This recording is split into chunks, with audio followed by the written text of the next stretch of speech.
প্রিয় শিক্ষার্থীরা, আমি জনাব অমল কুমার সাহা, সহকারী অধ্যাপক, আইসিটি বিভাগ, চৌগাছা হৃদয়পাড়া মহিলা কলেজ।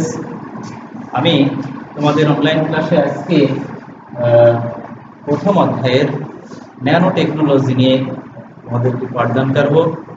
তোমরা অবশ্যই আমাদের ইউটিউব চ্যানেলে প্রবেশ করে সেখান থেকে চৌগাছা হৃদয়পাড়া মহিলা কলেজের যে ইউটিউব চ্যানেল আছে, ইউটিউব চ্যানেলটিতে তোমরা প্রবেশ করে সেখান থেকে আমাদের আইসিটি ক্লাসটা দেখবে, উপভোগ করবে। এই ধরনের আমাদের সকল টিচারদের অনেক অনলাইন ক্লাস আছে, সেখান থেকে তোমরা দেখতে পারবে, দেখার সুযোগ আছে। তো আমি ন্যানো টেকনোলজি নিয়ে কথা বলি।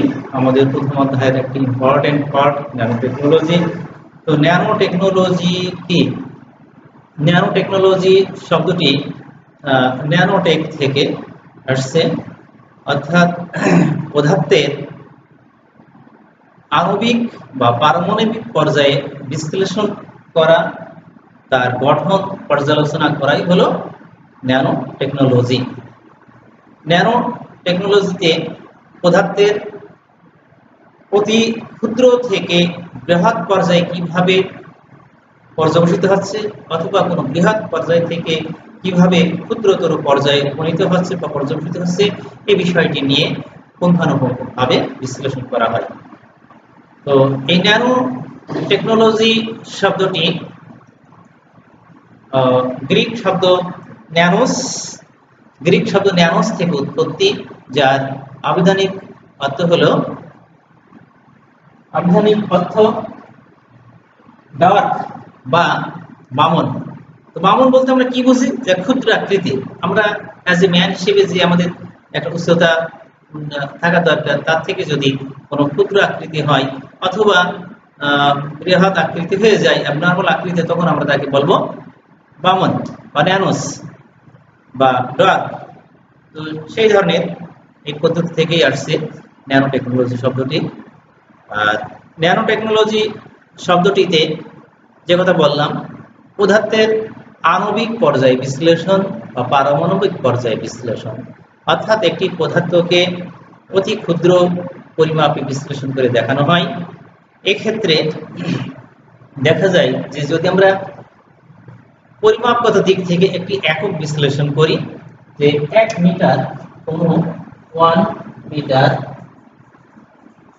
1 মিটার দৈর্ঘ্যের কোনো পদার্থকে আমরা বিশ্লেষণ করি। বিশ্লেষণ করার পরে যদি তার 100 কোটি ভাগের 1 ভাগ যে ক্ষুদ্রতম রূপ, যা আমাদের খালি চোখে দেখা সম্ভব না, আণবিক যন্ত্র বা দূরবীক্ষণ যন্ত্রের সাহায্যে, অনুবীক্ষণ যন্ত্রের মাধ্যমে কেবলমাত্র এটা দেখা সম্ভব, এটাকে আমরা বলবো 1 ন্যানোমিটার। অর্থাৎ 1 ন্যানোমিটার সমান 100 কোটি ভাগের 1 ভাগ। তো সেটাকে আমরা কি বলবো? 1/100। এটাকে যদি বলা হয় 1 × 10⁻⁹ মিটার, এই পরিমাপে একটা পদার্থকে বিশ্লেষণ করাই হলো ন্যানো টেকনোলজি। ন্যানো টেকনোলজি শব্দটি 1959 সালে আমেরিকার বিখ্যাত পদার্থবিজ্ঞানী রিচার্ড ফাইনম্যান, তিনি এই পদ্ধতিটা আবিষ্কার করেন। তিনি পদার্থের এই ন্যানো টেকনোলজি বিশ্লেষণের ক্ষেত্রে দুটো দিক উত্থাপন করেছেন। প্রথমটি হলো আমরা দেখতে পাই বটম টু আপ, আর দ্বিতীয়টি হচ্ছে top to down. Bottom to up অর্থাৎ বটম বলতে তলদেশ, আপ বলতে উপরে। তো এটা উদাহরণ হিসেবে আমি যদি বলি, যে তোমরা দেখবে যে কোনো একটি ক্লাসরুমে যে যদি 2 দিন বা 3 দিন পরে আমরা বেঞ্চ বা চেয়ারে বসতে যাই, দেখবো ওর উপর একটা বালুর আস্তরণ হয়েছে। কিন্তু আমরা যখন ক্লাস ত্যাগ করে গিয়েছি তখন আমাদের ওই ধরনের পরিবেশ ছিল না। কিন্তু বায়ুতে অজস্র কোটি কোটি বালুকণা, যেগুলো বায়ুর সাথে মিশেছিল, আস্তে আস্তে আস্তে আস্তে সঞ্চারণ হয়ে সেখানে একটি স্তর পড়ে গেছে। এই যে একটা অবস্থা, যে অদৃশ্যমান একটা বস্তু যা আমরা চোখে দেখছিলাম না, নির্দিষ্ট সময়ে একে একে একে সে একটু তার স্তর সৃষ্টি করেছে। এই ধরনের একটা উদাহরণই বুঝবো যে পদার্থের ক্ষেত্রে এরকম, যা আমরা দেখতে পাবো না কিন্তু তাকে বিশেষ প্রসেসিংয়ে আমরা একটা আহ, দৃশ্যমান বস্তুতে পরিণত করতে পারবো, যা ব্যবহারযোগ্য বস্তুতে পরিণত করতে পারবো। তাই হলো মূলত down to bottom to up. আবার যদি দেখি যে টপ টু ডাউন, এটা কেমন হবে, যে পদার্থের এমন একটি অবস্থা যে অতি ক্ষুদ্র থেকে মানে বৃহৎ বস্তু থেকে ক্ষুদ্র ক্ষুদ্র বস্তুতে পরিণত করা, বৃহৎ বস্তু থেকে ক্ষুদ্র ক্ষুদ্র বস্তুতে পরিণত করা। আমরা ফুয়েলের কথা উদাহরণ দিই, যে ফুয়েল আমরা একটা লিকুইড ফুয়েল একটা পাত্রে নিয়ে এসে আমরা যে কোনো একটি ইঞ্জিনে তার ব্যবহারযোগ্য অবস্থায় ব্যবহার করছি ড্রাইভ করার সময়। ওই যে ক্ষুদ্র তরল লিকুইডটা বিশেষ যান্ত্রিক পর্যায়ে ও বাষ্পে পরিণত হয়েছে, ধোঁয়ায় পরিণত হয়েছে, যা একসময় আমরা গাড়ি অতি দ্রুত যখন চলে সে ধোঁয়া আমরা দেখতে পাইনি। তাহলে কি হচ্ছে, ওই যে তরল বা লিকুইড একটা ফুয়েল, সে অদৃশ্যমান একটা বস্তুতে পরিণত হয়ে যাচ্ছে, শক্তি উৎপন্ন করছে, একটা পরিবহনকে ধাক্কা দিয়ে সে স্থানান্তর করছে, এই যে একটা শক্তি তৈরি হচ্ছে, এটাকে আমরা বলবো bottom to top to down, অর্থাৎ বৃহৎ বস্তু থেকে ক্ষুদ্র ক্ষুদ্র বস্তুতে পরিণত হয়ে যাচ্ছে।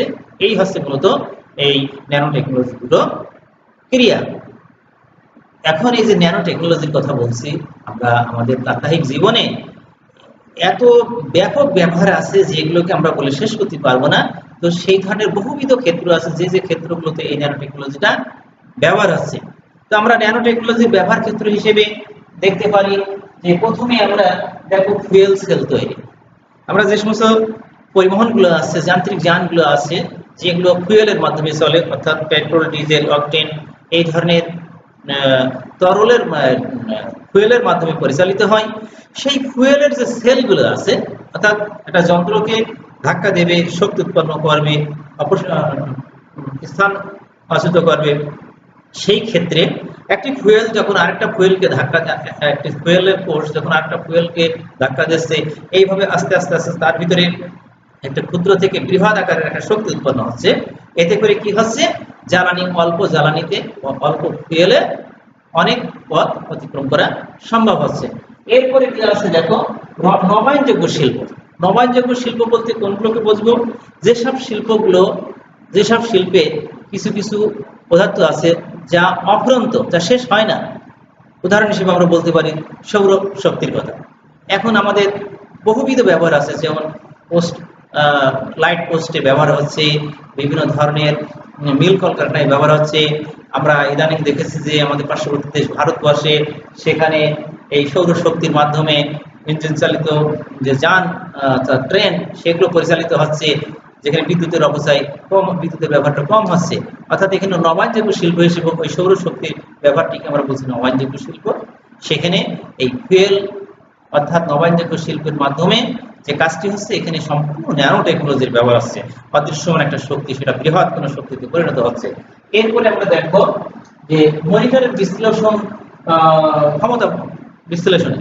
তো আমরা যে সমস্ত মনিটরগুলো দেখতে পাচ্ছি বর্তমান দিনের কম্পিউটার, মোবাইল ফোন, বাসা বাড়িতে যে টিভি আছে, এই সমস্ত ডিসপ্লে ইউনিটগুলোতে যে বিভিন্ন রঙের বিস্ফোরণ ঘটছে। ওর ভিতরে এক ধরনের ক্যাথোড রে নামক এক ধরনের রে আছে, যে রেগুলো মনিটরের পর্দায় বা ডিসপ্লে ইউনিটের ভিতরে যখন আসছে বিভিন্ন রঙে বিস্ফোরণ হচ্ছে। এবং আমাদের প্রয়োজন মতো যে সমস্ত রঙের যতটা ইমেজটাকে যতটা আমাদের তার রেজুলেশন দেওয়া দরকার, ঠিক সেইভাবে আমরা কিন্তু করে নিতে পারছি। মনিটরের পর্দাটাকে বিভিন্ন রঙে আমরা নিজেদের ইচ্ছামতো রঙের বিন্যাস করে নিতে পারছি, অর্থাৎ রঙের কম রং, বেশি রং। মনিটরের পর্দায়, মোবাইল ফোনের পর্দাগুলোতে এই ধরনের আমরা বিভিন্ন রং নিতে পারছি। আবার একটা ছবি যখন ওয়াশ করতে যাচ্ছি, সেক্ষেত্রে বিভিন্ন ধরনের রঙের মিশ্রণ আছে।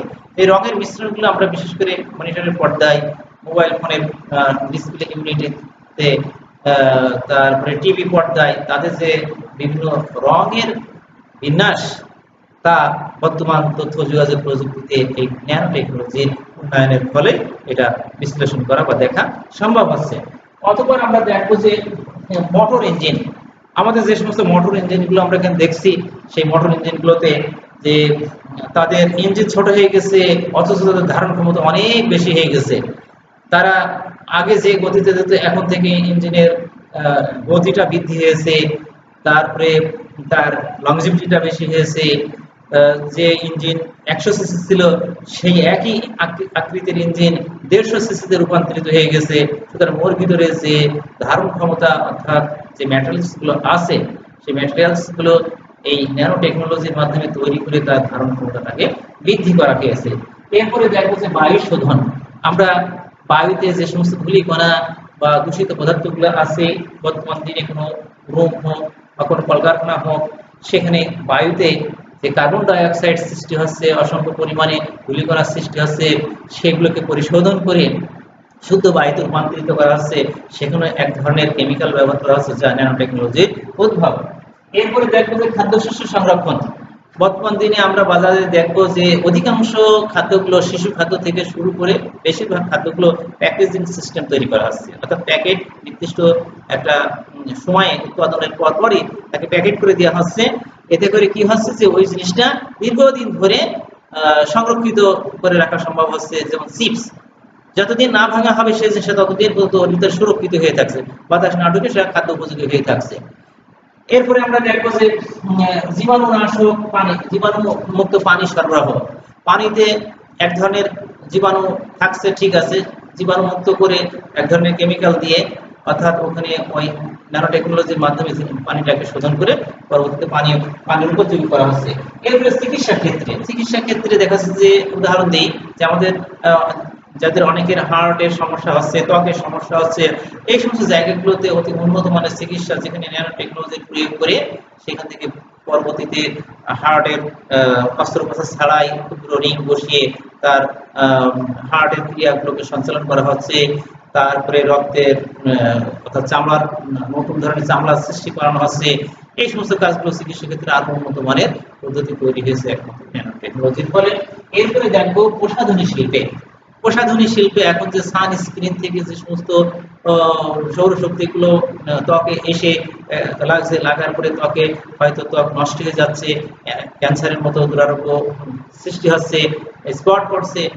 তো এই জিঙ্ক অক্সাইড নামক এক ধরনের কেমিক্যাল যার ভিতরে ন্যানোটেকের বিষয় আছে, সেই ন্যানোটেক এমনভাবে করে দিয়ে আছে যে ওইগুলো ব্যবহারের ফলে সেই সমস্ত দূষিত পদার্থগুলো নষ্ট হয়ে যাচ্ছে। সুতরাং এগুলো আমাদের প্রসাধনী শিল্পে গুরুত্ব পেয়েছে যথেষ্ট। এরপরে ভারী শিল্পে বিভিন্ন ধরনের মোটরযান, উড়োজাহাজ, ডুবোজাহাজ, বিভিন্ন ধরনের ইঞ্জিন, এগুলো তৈরিতে অনেক ভারী জিনিসগুলোকে হালকা করে দেওয়া হয়েছে, যা আকাশে উঠতে সক্ষম হচ্ছে, অথচ তার ধারণ ক্ষমতা অনেক বেশি। এরপরে ন্যানো টেকনোলজির প্রভাব। এরপরে আমরা দেখছি যে পরিবেশ দূষণে, পরিবেশ সংরক্ষণে, পরিবেশ দূষণ মুক্ততে সেখানে ন্যানো টেকনোলজির ব্যবহার হচ্ছে।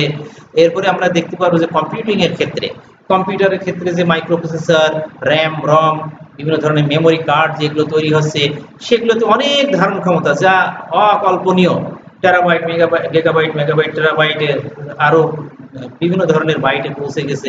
এটা একমাত্র এই ন্যানো টেকনোলজির প্রভাব। তো শিক্ষার্থীরা, এর সাথে সাথে আমরা এবার দেখবো ন্যানো টেকনোলজির সুবিধা অসুবিধা। তোমাদের এরপর থেকে অনেক গুরুত্বপূর্ণ সিকিউ কোশ্চেন হয়।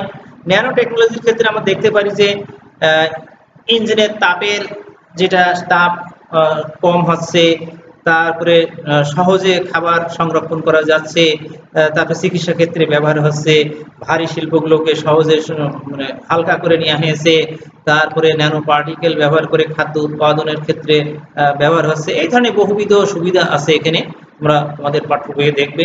সাথে সাথে কিছু অসুবিধাও এখানে আছে।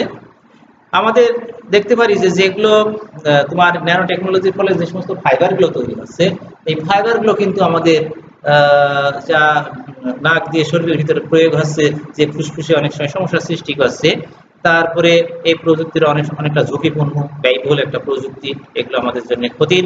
এরপরে গবেষণা দেখা যায় যে উৎপাদন যে সমস্ত উৎপাদিত পণ্য, এগুলো অনেক ক্ষেত্রেই দামি, ফলে সহজে সবার পক্ষে ব্যবহার সম্ভব হয় না। এইভাবে অনেকগুলো এখানে অসুবিধা আছে। তো শিক্ষার্থীরা, আমি তোমাদের আজকে এই ক্লাস সম্পন্ন রাখছি। পরবর্তীতে আমাদের অন্য ক্লাস নিয়ে আলোচনা হবে। আশা করি তোমরা ক্লাসটা সবাই উপলব্ধি করবে। ধন্যবাদ সকলকে।